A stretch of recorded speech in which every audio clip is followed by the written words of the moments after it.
I'm about to go on stage. It started to drizzle with rain a little bit, and I thought that the rain had some kind of poison in it and was about to obliterate everyone. I'm suddenly now facing a medic, and they're giving me these pills, and I'm convinced those pills are there to kill me.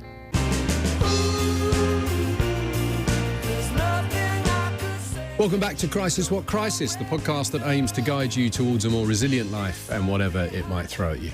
If this is your first time with us, then do please hit subscribe wherever you're watching or listening, and please do leave us a review. It really helps make sure that these, I hope, useful conversations are shared as widely as possible. I am so excited that joining us today as our 100th guest on the pod is the singer-songwriter KATIE MELUA. Selling more than 11 million albums, more than 1 million concert tickets, and picking up 56 platinum awards along the way, KATIE is one of Britain's most successful artists. Her 9 studio albums and songs like Wonderful Life, 9 Million Bicycles, and The Closest Thing to Crazy have provided a soundtrack for so many through good times and, I suspect, also through life's more difficult moments. KATIE's is music that her fans truly connect with. Born in Georgia in Eastern Europe and raised in Belfast, KATIE had her first hit aged just 19 and was thrown immediately into the treadmill of recording, tours and promotion. More hits followed, but not without a price. The impact of her sudden fame took a heavy toll on her mental health. And in 2010, KATIE suffered an acute psychotic breakdown, which seriously impacted her life for a number of years. Thankfully, she came through, and more brilliant music and a son has followed since. Her latest live album is released on December the 6th, a recording of her brilliant 2023 Royal Albert Hall show. So this is a story of epic success, but also of trauma and of recovery, all of it, of course, in the public gaze. KATIE MELUA, welcome to Crisis What Crisis. Thank you so much. How are you? Thank you for that lovely intro. I'm good. I'm really good. So I touched on that cycle of writing, recording, touring, promotion. Where are you currently on that wheel? So right now I am I'd say in between new works. So my last new work was Love and Money, which came out in 2023. But we are about to release a live album from the Royal Albert Hall. And I'm so excited about that, but it's not original material. Sure. So it's a release, a celebration of really, those live shows that we did. Yeah. And I'm so proud of it. 21 years of live shows. 21 years, I know, it's insane. And actually on that tour, I got to take my son with me, and I was one of those girls that kind of really sort of struggled for a long time to figure out, okay, when can I become a parent? Because, as you said in your intro, this industry, and for me, the idea of making records and working with songs is completely intoxicating and utterly addictive. I mean, use the word addictive. Oh, yeah, of course it is. Because, I mean, look, first of all, I don't know what your experiences with songs are like, but, those things are the soundtracks. Less skilled than yours, KATIE. Well, but no, I mean as a listener, as a listener. They're so important. They're so important. They become a part of our life. And the magical thing about music and songs is they're invisible. So they really, they can really seep inside your psyche and your body. And, the tracks, we've all heard, the songs I heard when I was growing up, they feel like these kind of untouchable, magical, glorious, almost godly creations. So to be able to get close to working in that medium, and that's for someone like me who's a big fan of the work of art itself. Then you add to that all the sort of fame and glory that can come with it. And I was so lucky in that, things really took off pretty much instantly for me. And to sort of quite quickly feel, a crowd of thousands sort of cheering your name and just being completely taken by the music. But that cycle is, as you described, full of joy for you, but it also carries memories of an awful lot of stress as well, right? I mean, we'll get into it later, but the difficulties that you faced obviously were partly as a result of the treadmill that you were on, right? The life that you were leading. You've learned now to be able to kind of concentrate on the joyful bits and manage the stressful. Absolutely, because I do love making records. But the cycle is interesting because actually there are very different parts in the record industry, and they all have unique sort of nuances and ways of working. So, like, let me explain. Let's say, you know, I work for a year and a half on creating new material.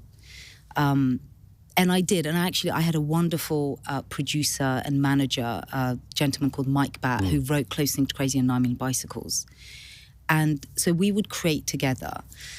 But then what would happen is, you know, once you've created the work, then you kind of have to suddenly move out of the sort of studio and the musicians that you've been working on, that kind of core team, to suddenly working with visual artists. So you're looking at, okay, what's the visual presentation of this record going to be? And, you know, look, it's the entertainment industry. And actually, when I was in it in the early noughties, it was still, you know, the girls had to be glamorous. You had to look beautiful. You know, so as a female, there was a lot of time spent on the clothes, the makeup. So that sounds like fun, and it is. And now as a mom who's 40 years old, I do appreciate all of that. But when you're suddenly, like, I was just obsessed with being in the studio and writing songs, and suddenly, okay, you're going to stop doing that for about 2 years. And it's like, hold on, I'm going to stop doing that for 2 years. And I wasn't aware of that until the cycle became apparent over a number of records. And then once you prepare the visual side of things, and in my case, it was successful. Suddenly, you have to become really good at interviews, meeting different people.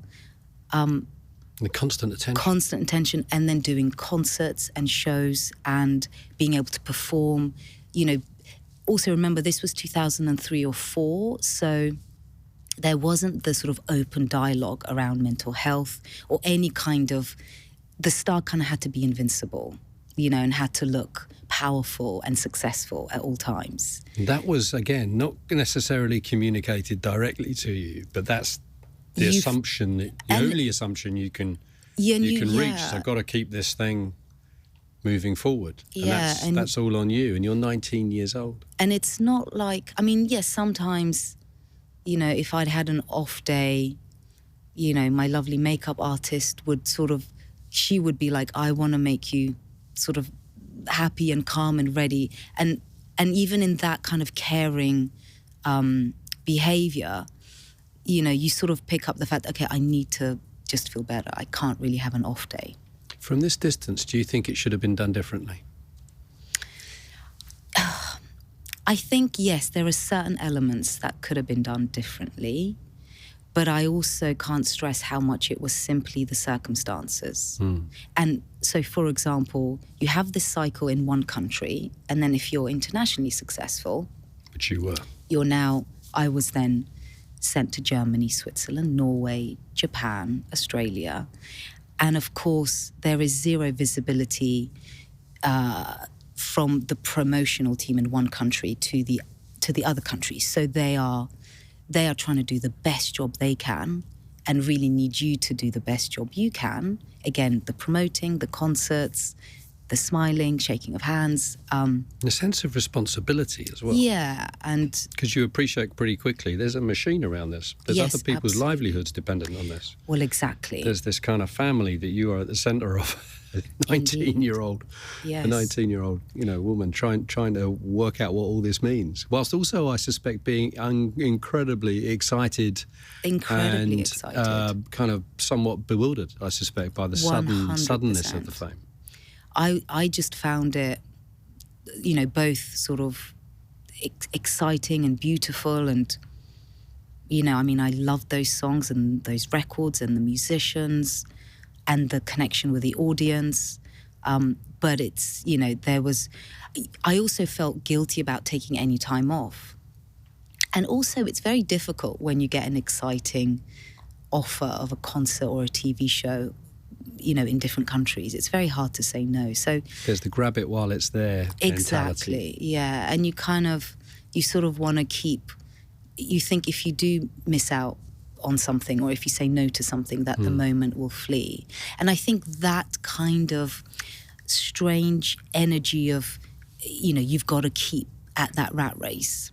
Yeah. That slight panic that's there in the culture of that industry, that if you seem like you're too relaxed or Yeah. You know, you're not doing it in that you have to really show that hunger all the time. It's got to impact your mental health, isn't it? Because that is in some ways, it's the sort of definition of stress. Yeah, exactly. Isn't it? That kind of fear that this is going to disappear if I don't keep pushing harder.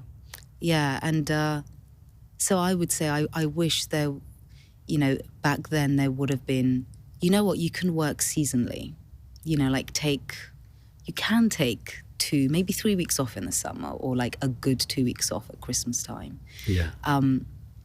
But at the time, there was a feeling of there is like 1,000 other artists standing behind me, ready to fill my shoes. Yes. But I have to say, I think that in a way is a sort of it's not a balanced way of thinking at all. And now, me and my team are all about sort of, monitoring our energies and going, do you know what? Do we need to take some time out? Can we just... That's an actual conversation that you'll have 100%. Together. 100%. Oh my God. I mean, the psychosis was so bad that it wiped the floor with everything for me. And so it was a complete, I definitely felt like I was given a second chance to live. And everything changed after that for me. Let's talk about that. Before we get there, by the release of your third album, Pictures, in 2007, you were the biggest selling UK-based female artist in the world. Having moved from Georgia, to Belfast, unable to speak English, then to England, to the Brit School, as you mentioned. And now suddenly, the UK's most successful female singer. You've heard those words 1,000 times from people sat on this side of the microphone. Does it still resonate with you, that achievement? Do you still feel a sense of pride over that? Well, I do feel pride. There was always a feeling of, oh my God, I can't believe, is that really me? I guess that's called imposter syndrome. And then I won't lie, there's definitely a part of me that thinks, yeah, that is what was achieved, and good on us. And I say us because, in this industry, you always work with a team, whether it's the musicians, producers, songwriters, your management. So, there's definitely a part that's like, great, brilliant. And then there's definitely a part that's like... But you very, very quickly go to, and... Yeah, exactly. You do, because, it's like the dream come true. I mean, so often I think my life has been an absolute fairy tale, especially because of, where I came from in Georgia and what I experienced as a child. Let's talk about that. Born in Georgia, younger years spent in Tbilisi, Batumi as well, I think. Is that right? Yes, yeah. And a little bit in Moscow, because my dad trained as a doctor in Moscow. Right, okay. For a few years. Well, tell me a bit about your mum and dad. Your father, Amaran, is a heart surgeon, isn't he? He was. Yeah. And he actually retrained as a GP about 15 years ago. Right. But yeah, we moved over to the UK because of his job. Now, the reason why that happened was that, our whole family is from Georgia, and Georgia was part of the Soviet Union, but it's a very sort of culturally independent country with a very unique language and culture. And when the Soviet Union collapsed in the late 80s and early 90s, Georgia is actually quite a small country. It's about the size of Ireland, about 4 million people is the population, and the country just economically completely, and politically fell apart. In reality, what I felt from that was no electricity, no hot water. We would have, essentially, rather than daily blackouts of electricity and hot water, we had no electricity, no hot water, and you occasionally have the lights coming on. I can't remember if the water ever, got heated at any point in the day. I don't think it did. So my dad, having trained as a heart surgeon, in the late 70s and 80s, suddenly found that the country wasn't even able to keep hospitals and schools, but were barely open. Goodness. So the only option was he ended up sending his CV to something like, 300 different hospitals in developed countries. You did that with a degree of regret, I suspect. I mean, no one wants to leave their home country, unless you absolutely have to. Yeah. I remember my school, my first school, in the wintertime would have to close because they just couldn't heat it. Georgia's remained very important for you, obviously. Massively important. We left, but there was definitely a big part of us as a family that remained. And every summer, without exception, we would go back. I'm so grateful that we're able to, A, afford it as a family. Yeah. And then B, that actually there was a level of stability in Georgia that meant we could Direct flights are back. Direct flights are back, I know. Which for anyone who's been to Georgia, and I've been lucky enough to go a few times, is quite a big deal. I think it's so cool that you've been. You were telling about... I love Georgia. I love Georgia and I love the Georgian people. And there's a sort of, I don't know how you characterise the Georgian character. I'd say maximalists. Yeah, exactly. You know what I mean? In. Like everything, yeah, it's always all in, yeah. Like the passion, the drama, the language is so, it's guttural and it's loud and it's, my English friends, I'll be on the phone to my mum and they'll think, what were you arguing about? It's like, oh no, we're just talking about the dishwasher. But also, it struck me, spent a little bit of time there, a sort of inbuilt resilience in the Georgian people, possibly as a result of... it's complicated history, it's complicated geography. And those big mountains, It's had to be and has proven to be an incredibly resilient nation. And it seems to be part of the national character. I think so. Do you think you've drawn some of and we'll get on to your resilience, do you think you've drawn some of your resilience? That old argument, biography, biology. Of course. Do you sort of attribute some of your resilience to your Georgian heritage? Absolutely. I mean, I think I definitely get it from what we saw in the 90s. I remember queuing for bread and being kind of squeezed by the queue. I would have been about 7 or 8 years old.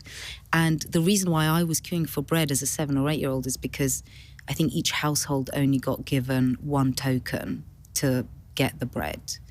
But we were living in a household of multi-generations and plus my uncles. So my grandma said to me, look, I'll go and get the bread, but I need you to go and queue and, pretend you're in a different... What age at this? I would have been 7 or 8. Right, okay. And I remember being really afraid because there was a point where the crush was pretty intense, standing in that bread queue. And then also things like, as a kid in Tbilisi, I was outside all the time, kind of playing with the other kids in town, and it was... you kind of had to just fend for yourself. And, that sort of lively, sort of outdoorsy lifestyle was also phenomenal. Yeah.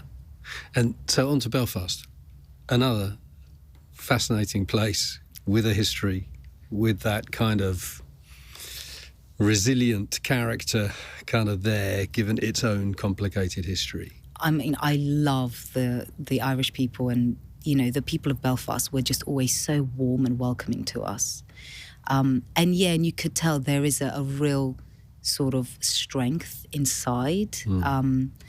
I remember they were so proud to share with me, because I went to a Catholic school, things like how to play the tin whistle, the Irish dancing, the Irish language. And I think there is something in when you're proud of your culture and your nation, I think you feel like you really belong, and that creates a feeling of strength and resilience. Can't have been easy for you. You were what age when you arrived in Belfast? I was 9. You were 9. I was 9. I don't think you spoke English at that stage. I didn't really speak any English. In a very different, strange country, welcoming as you say, but all the same, that's a hell of a thing to take on as a 9-year-old. It is, but you know what? I do think it's all about how you're sort of wired in the mind. And I don't mean to be jumping around, but actually the mental breakdown, I can't tell you how much empathy it gave me towards anyone who has any mental health crisis, because,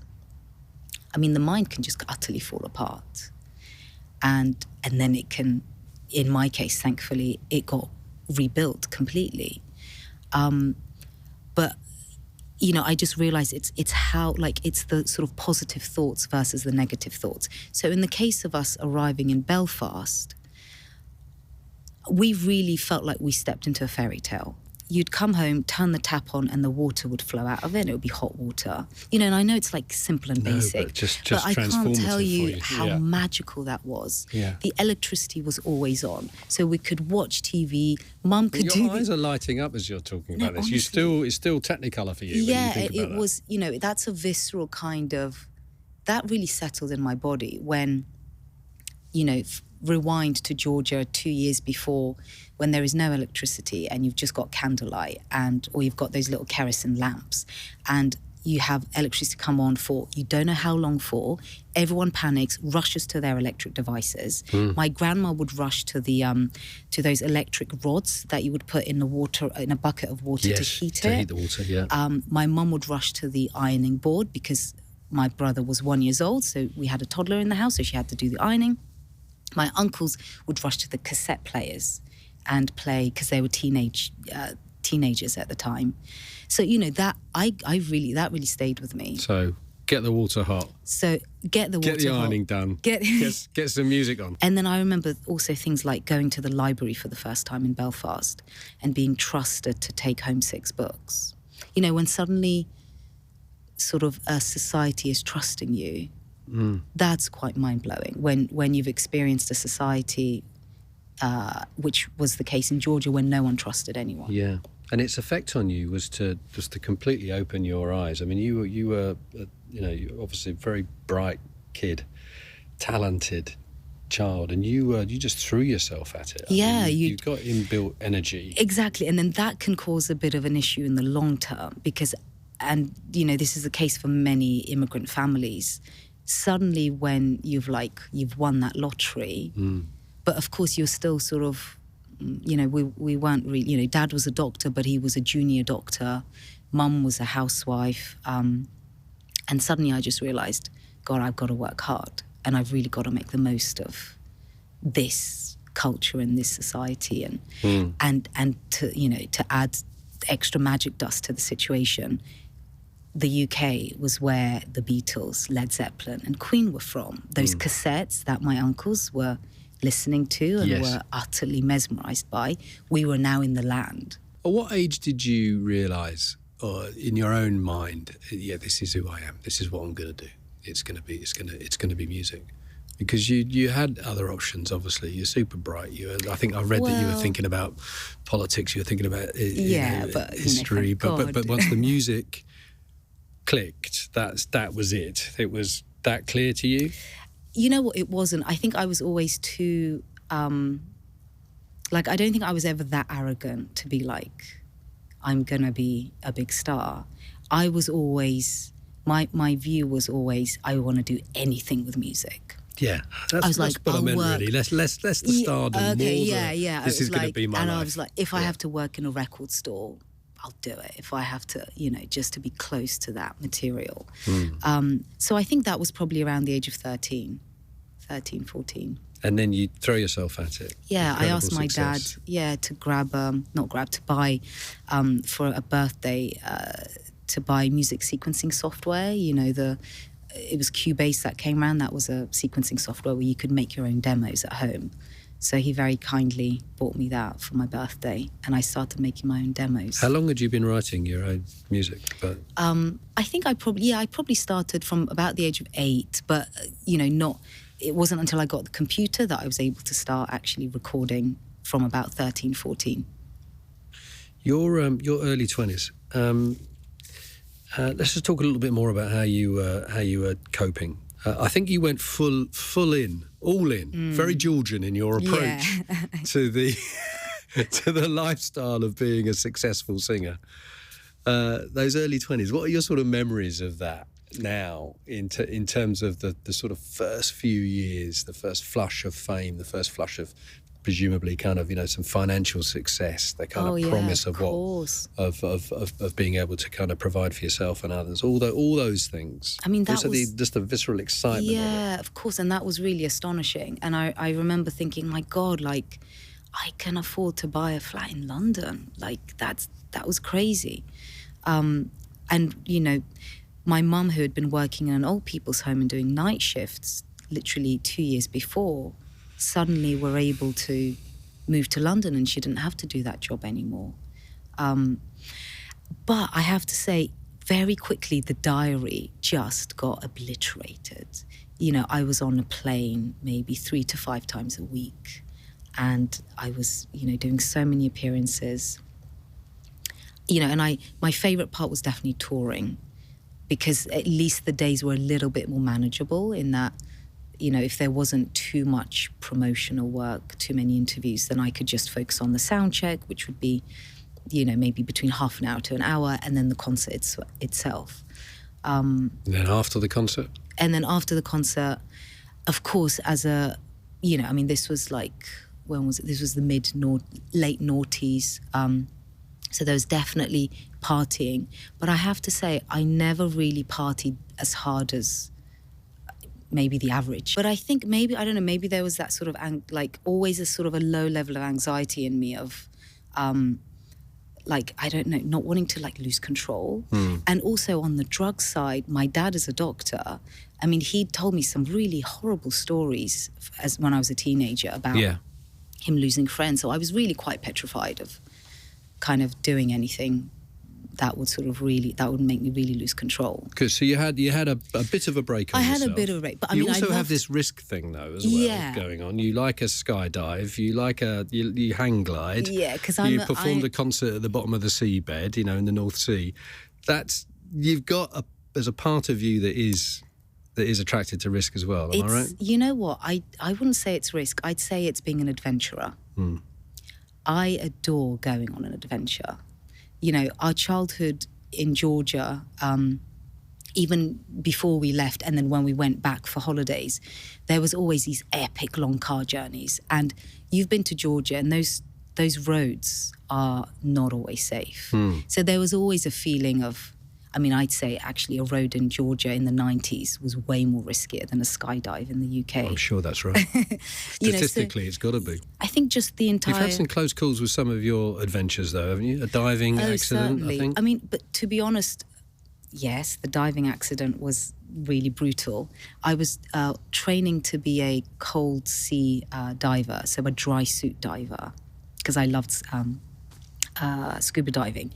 And I was training in one of the lakes by Heathrow. And during the moment where you have to take I can't remember the piece because it's been so long, the piece out of your mouth, I didn't get it back in correctly, and I inhaled this cold jet of water, and that was pretty petrifying. And of course, you know, you can't shoot straight up to the surface. We were down probably maybe 6 meters. That's terrifying. So that had to be managed by someone else to get to the surface. Correct. Yes. Utter panic. Well, she, you know, my instructor very kindly, she did sort of press the button that kind of gets rid of the water from the mouthpiece. So I survived that. You see, it seems, the positive moments from those sort of early days. You know what I do see of your career. You do see them in. I mean, I used the word Technic Colour earlier. You do. I can see it in your face. You do still see the positives. As we move closer in the story now to your breakdown, when did that sort of? When did the Technic Colour start to fade a bit? When did the colour start to fade for you? It was when. Let me just quickly also paint the picture of the fact that the records that were released in those early days, we did them as an independent label. So Mike Batt, who was the owner of the label, put them out on his own Dramatico record company. Yes. And so that meant there was a group of people, and there was an office in Germany and an office in New York that were very much reliant pretty much on just our records, which is quite unusual. But the issue is, with anyone in this music industry, there are so many different models and different ways of doing it. In my case, it was an indie label, so there was no huge record company to kind of shoulder any sort of issues with the market. And of course, as we reached 2008, and then the CD boom dying, that really affected that record company. And, you know, those are my colleagues and my friends. I mean, they were my second family. They were as close as family, because we were touring together, we were working together constantly, you know, and suddenly, you know, I could really feel that position of, okay, if we don't just keep putting records out, all these people are gonna have to be let go. So there was an increased level of pressure from 2008. And of course, So how did that sort of manifest itself? That just meant just do more. Yeah, and it meant of everything that you're already doing. It also meant do it at greater speed and keep touring, and thankfully the touring was still doing well at that time, but the CD market had died, streaming came in. I was also in this sort of odd position in that, well, I think it was the case for almost every artist of my generation. And certainly for those of us who were kind of maybe the records were designed more for a mature audience rather than the teen audience. It was like, okay, that audience is never, Katie's audience is never going to accept streaming or the internet or the digital age. And the belief was that market just wouldn't transfer to digital. And that was, and I really sort of felt that fear as well. I thought, my God, that's it. This is going to be over very soon. So is that the beginning of the difficult period for you? Exactly, yeah. I was also at that time, having, as is expected, a crisis in my love life. How do you find a partner when, you're doing that much work?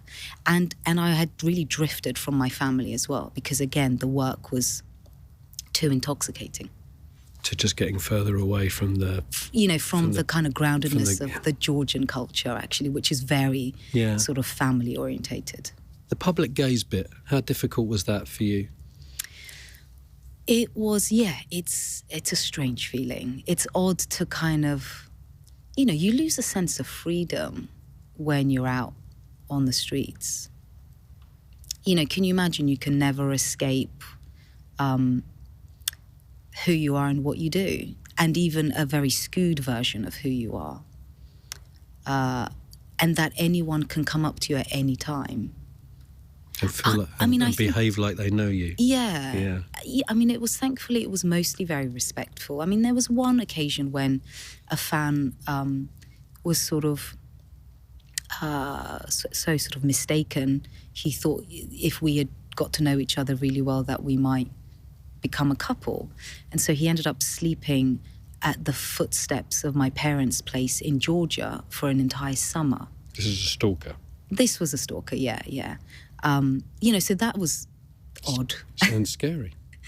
Really scary. I mean, really scary. So especially when, the flight that my parents lived in was a few steps up, and so we thought it was maybe possibly a homeless person, and it was just women that were traveling, and we probably naively said to the man, would you at all be able to help us with our bags, and we'll happily pay you.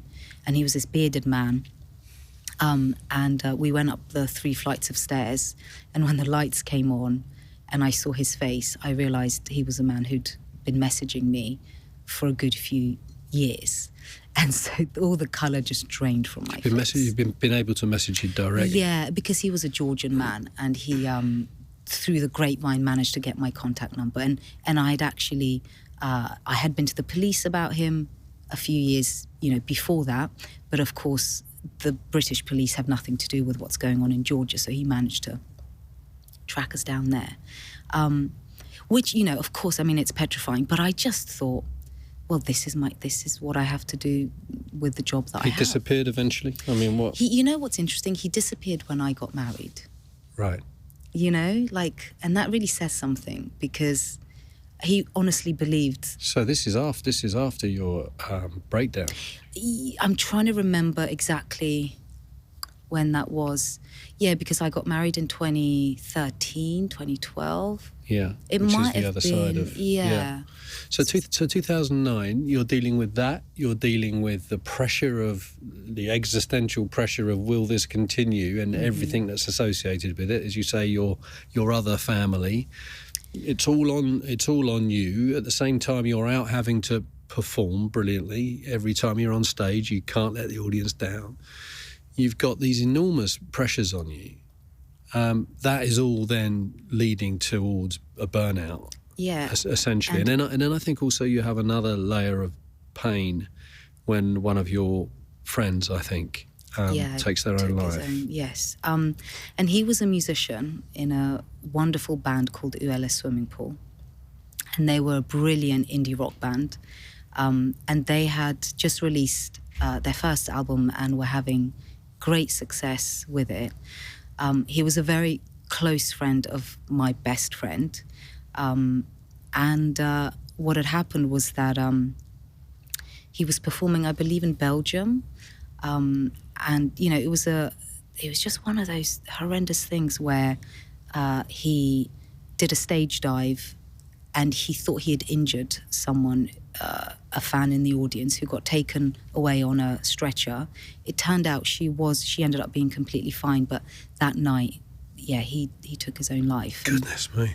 It's just horrendous. So how did all this then manifest itself when you look back at the immediate period before your breakdown, which I'm sure I know you spent time, you know, working very hard on understanding. How do you look back on that immediate period before the breakdown now? I thought I could just think myself through it and work myself through it.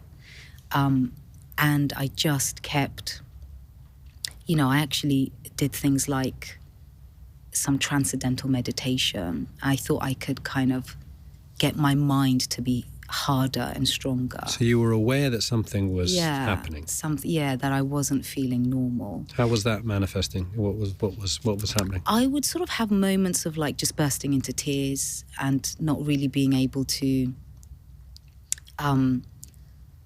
you know, find joy in things, but it wasn't quite a depression, because it was sort of like just small moments sort of here and there. And, you know, it could sort of pass for, well, I'm not, you know, because I was functioning pretty well.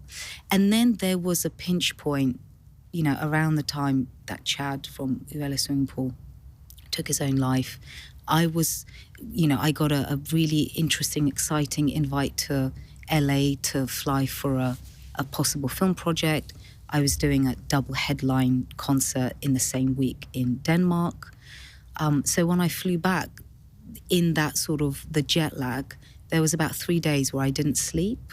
And it was that sleeplessness that then completely broke my mind. And what that entailed was suddenly,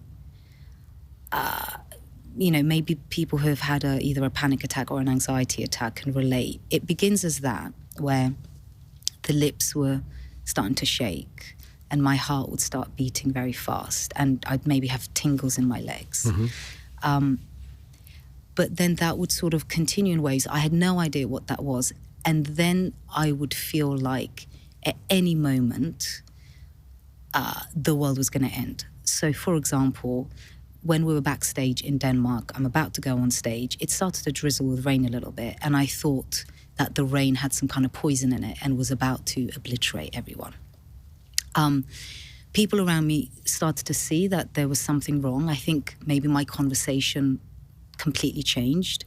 I don't know. From the inside, to me, what was happening was I'm suddenly now facing a medic and they're giving me these pills, and I'm convinced those pills are there to kill me. And there was a little stream also backstage, and as I walk towards the river, I suddenly get a feeling of, oh, now I'm not only afraid of the rain and the medic who's killing me, I'm now afraid of myself, that I want to jump into this water and kill myself. So it was, if you imagine, waves and waves of these types of feelings and all of it terrifying. Completely terrifying. I don't quite know how, but in this state, I did manage to go on stage and do that concert. And there is footage of... Do you remember that performance? Well, you know what? I think I felt so, by that point, so kind of trained to perform. Autopilot, yeah. That it just, you know, some automatic beast inside me knew what needs to happen to get those songs out. Astonishing, isn't it? It's quite astonishing, yeah. Brain. But I'd also like to think that it's, you know, it's the power of the music. Yes. You know, I think maybe in those moments, the songs were kind of like a healing thing. But I do remember thinking, God, this audience looks like they're all monsters. You know, all of the audience is, Goodness. you know, oh, they're about to turn on me. You know, and you have that thought. And then I wasn't hallucinating in that I could then see that no one did turn on me and they were clapping, but then the mind would switch to something else. Oh, my monitor guy is about to come out and stab me in the chest. You know, oh, he hasn't done that. Okay, then the guitar tech is about to strangle the drummer with the you know, like an unraveling horror film an unraveling horror film, and it was like the apocalypse. And it lasted for 2 weeks. Just tell us, you came off stage. I came off stage, and I don't think I could talk. And then my tour manager realised that something was really badly wrong, and he rang my manager, who flew over straight away. And I remember that night was, you know, again, apocalyptic. So how did your team react? You know, they were, honestly, I think they were as good as they could have been, because they were dealing with something they probably hadn't. I mean, I think they were dealing with something they'd never experienced, but they probably associated it with, or thought it was like a bad drug trip. Mm. So they were like, okay, it seems like she might be having a really bad acid trip. And it was like, has she taken any of that? You know, it's like, don't know, don't think so. I mean, I absolutely hadn't. Mm. You know, but there was an assumption like, what is that going this is somehow a kind of rock and roll problem. Yeah. Well, yeah, exactly. And it was awful. You know, I was in that hotel room. I remember the painting on the wall. I thought there were ghosts and monsters inside it. It's ludicrous. Katie, you know, it's just terrifying. It was it's really, you know, all the sort of horror films that you might have ever watched. So how long does it take for a professional to be able to understand, realise? So, well, just tell us what happens. You go back to London, presumably? Yes, so I get, you know, next morning it's like, okay, let's get her straight back to London. I was taken to a GP, a private GP, because there was also that feeling of no one can know what's going on. Right. And that made me feel, I could sense that. And I remember this, well, there was one element that was glorious, because in the airport, I think I was starting to maybe, I don't know, possibly make noises that were maybe animalistic. I don't really know, because remember, from my perspective, I'm just experiencing the world is about to end, like viscerally. I can feel it, it's about to happen. And so the entire band and crew did a circle around me in the airport so that no one would watch what I was going through. So that was how we managed to get to the flight. And then when we landed, my whole family were there at the airport. And I'd never seen that before. You know, on the sort of 3 to 5 planes a week that I'd been on for a decade, if not longer, to see my mum, dad, and my brother at the airport was really freaky. And then I got taken straight to home. Everyone stayed by my side. And then once I got to the doctor, I think they might have injected me with maybe some kind of a sedative.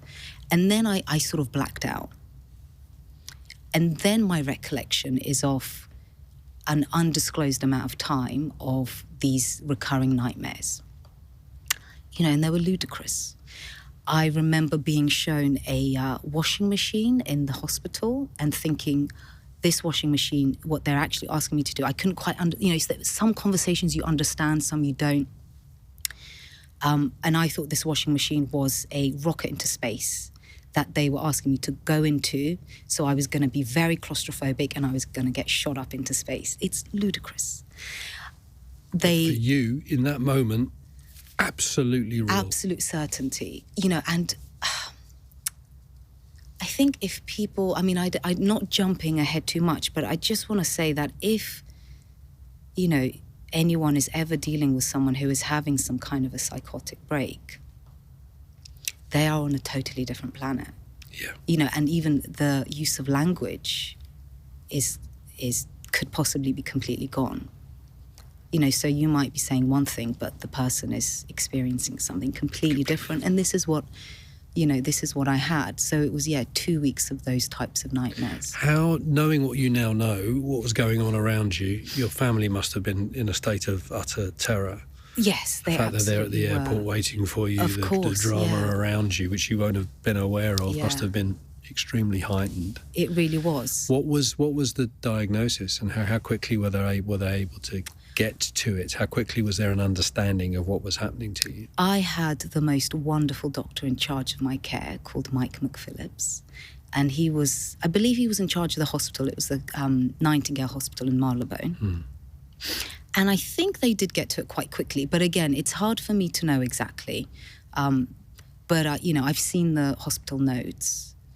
And they called it an acute psychotic breakdown, and they said that it was very likely that I would recover pretty quickly, that as suddenly as it came on, it would suddenly clear as well. And 2 weeks into the hospital stay, I remember walking around the ward and seeing a glass picture frame and catching my reflection in it. And that was the moment where I thought, I think I'm still alive.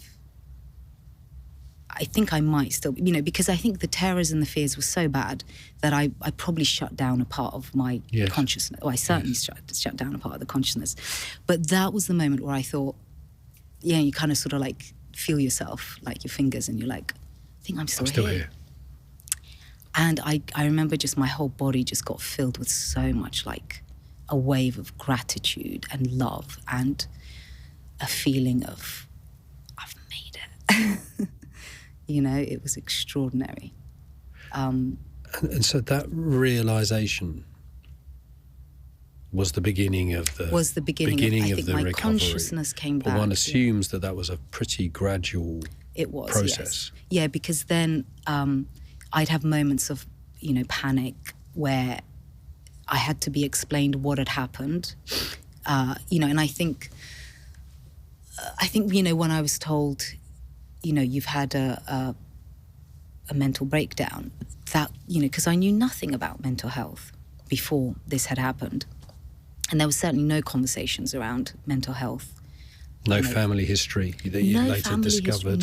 Not that we knew of at all. So what explanation, if you like, were you given for why this happened? I don't think you could ever say it was just one thing.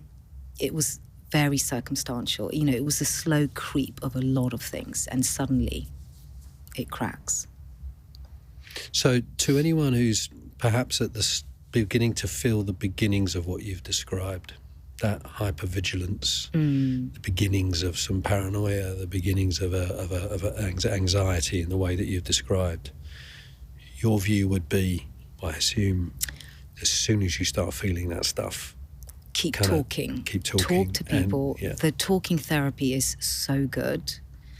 Writing. I know actually on this podcast, so many of your guests have spoken about the value of writing, and I, since then, I always keep a journal.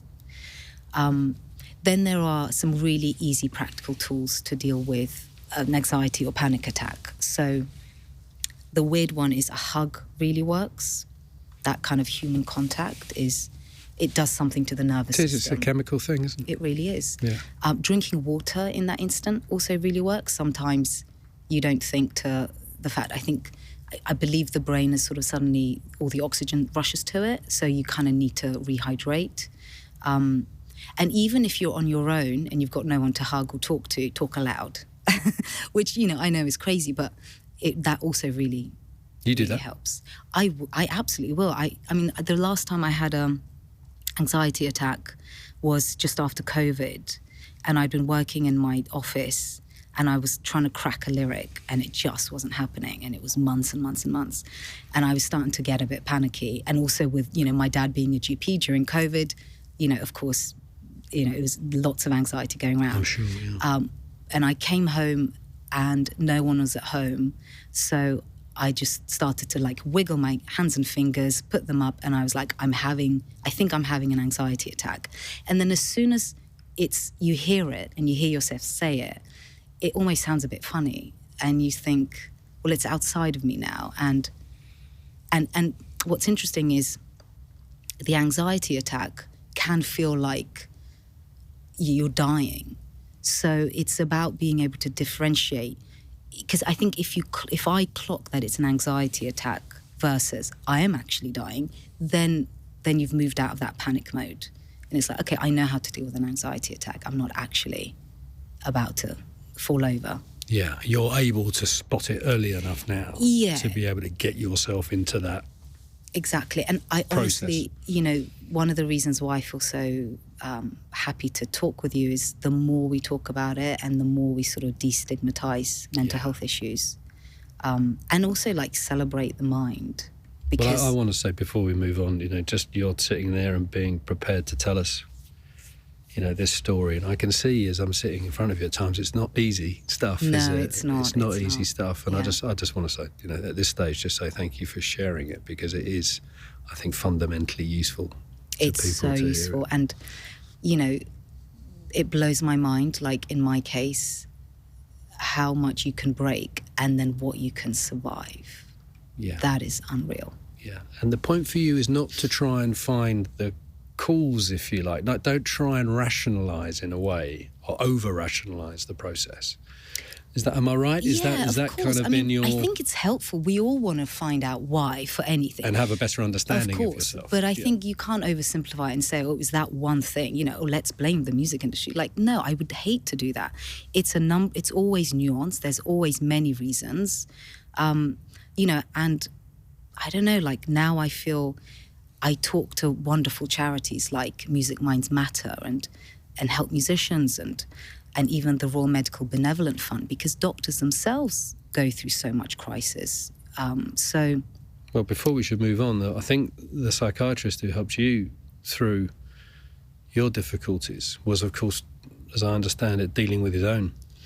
He was, which ended very tragically. Hugely tragically, and I still honestly can't wrap my head around it. When I, thankfully got pregnant myself about 2 years ago, I wanted to let him know, because, I'd been in touch with him on and off. I didn't really have a reason to see him, because the recovery from the psychosis was good. This is the gentleman that you mentioned earlier. Correct, yes. And I got a message from a friend whom I had recommended his services to, whose mum was also going through a mental health crisis, saying, I'm so sorry to hear about Mike. And he had taken his own life. And it's just so devastating. And you realise, doctors, they like, I was one patient that was ill at that time, but they're seeing that all the time, how many a day. And so for them to have some kind of support and understanding and an awareness that they're human beings as well is just, it's really important to me. And important again for you to have, to be able to register your gratitude for what he did for you. Exactly. Yeah, he was brilliant. Let's talk about your recovery. We sort of touched on it earlier in our conversation. I suppose because you say not to blame, right? The music industry is not to blame entirely for what happened to you, but it was obviously a fundamental part of your life. So when you're looking towards your recovery, was it clear to you that music had to be a part of that? Or was there a deliberation, perhaps amongst those that are around you, the people that love you, saying, actually, maybe this isn't, maybe that's not the life that you should have going forward, given what's happened? The deliberation was certainly there, but it was about the how to do it, not whether to do it or not. One of my biggest fears, as I then sort of went on a 2-year course of fully recovering, was, what if I'll never be able to stand on stage again or may be able to make a record? That actually really petrified me. But it was certainly, okay, I'm not going to be trying to sort of break the record of, being the number one at all times. So it was that kind of cold face. I'm going to do it differently. Exactly. And I feel so happy with the team that I now work with. Sumit Bothra is my manager and has been my manager since 2013. And to us, like, the talk around mental health is so important.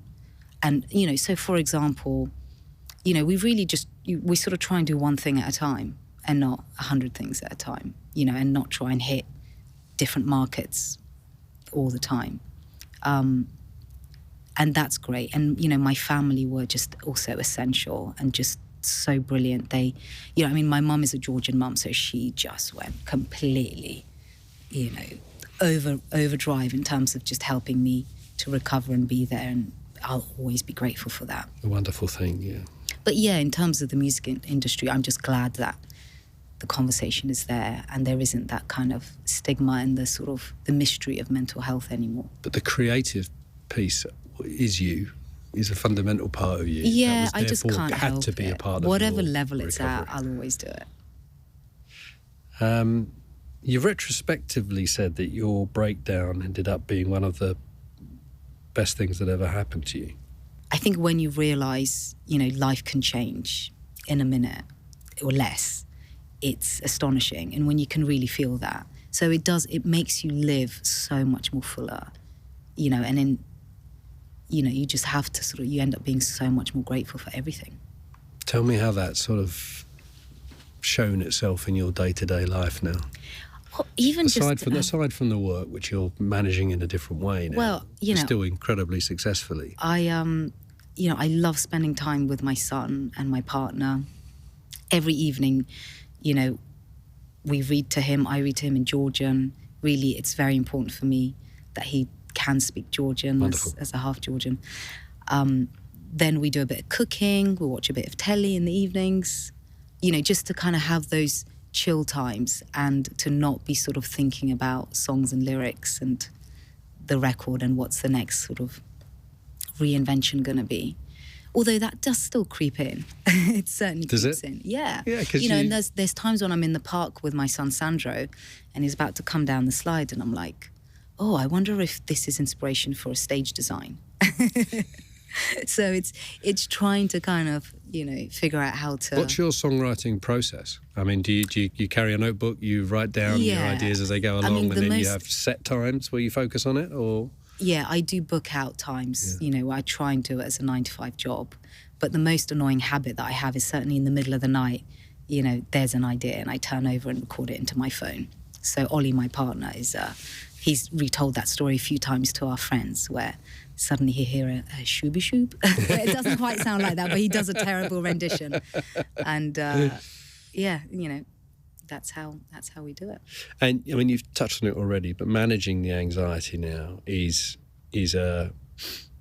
how frequently are you thinking about that? My last one was 2020. I haven't had one since then. And I feel like I know what to do, which is the water, a hug, talk to someone, write it down, move your body around. Obviously check that you're not actually having a stroke or a heart attack, if possible. And that seems to work at the moment, yeah. I'm a real advocate of, going to finding a good therapist. Because why not? We're such mysterious, fascinating creatures. Exactly. Why you wouldn't want to discover more about yourself? Just the curiosity of it. Finding the right person to talk to is the key, though, isn't it? We've had that from a lot of our guests. Absolutely. But I think even, I came here and I had a lovely conversation with a taxi driver. And even those sort of basic conversations, those little moments where you kind of share a bit of humanity, I think those are valuable too. Wonderful. How are you managing the ambition? Because that's still there, obviously, right? Yes. So how do you find, in the operating system is the phrase that we use in this podcast an awful lot, because I'm always fascinated by the way that people kind of organise their minds and their lives. Well, I think the ambition is always kind of, I kind of nod to it and I respect it. And I do I think it's good to have. Because there are people that don't have ambition, but I'm delighted that I feel like I have this calling in life. Mm-hmm. But what I say to myself is there will be time, as T.S. Eliot said. Just to not feel like I have to rush it all. And even particularly as a woman, but I think men probably have this too, but to be like, okay, yes, I am going to age, but what's meant to be is meant to be. You know, and I don't need to worry about doing it when I'm young and energetic. Or at least I tell myself that. I mean, I know the reality is, of course, health problems will start at a certain point in your life, but I just have to say to myself, you know, there must be, like, I don't know, I do look to the stars and I think, if there's a God, there must be a plan up there somewhere. Katie, thank you so much for talking to us today. It's been a wonderful conversation. And as I said earlier, I think hope for those that are listening and watching on YouTube, a really useful one. So thank you for sharing it with us. Thanks for allowing me to talk. If you've enjoyed this conversation, then please do leave us a review. And if you found it helpful or even inspiring, we would be delighted if you recommended us to your friends. It means an awful lot if you do. You can watch the full episodes on YouTube, follow us on Instagram and TikTok, and if you hit subscribe, you'll find a lot more crisis conversations. As always, full transcripts are available on our website, along with links. Just head to crisiswhatcrisis.com, and thank you so much for listening.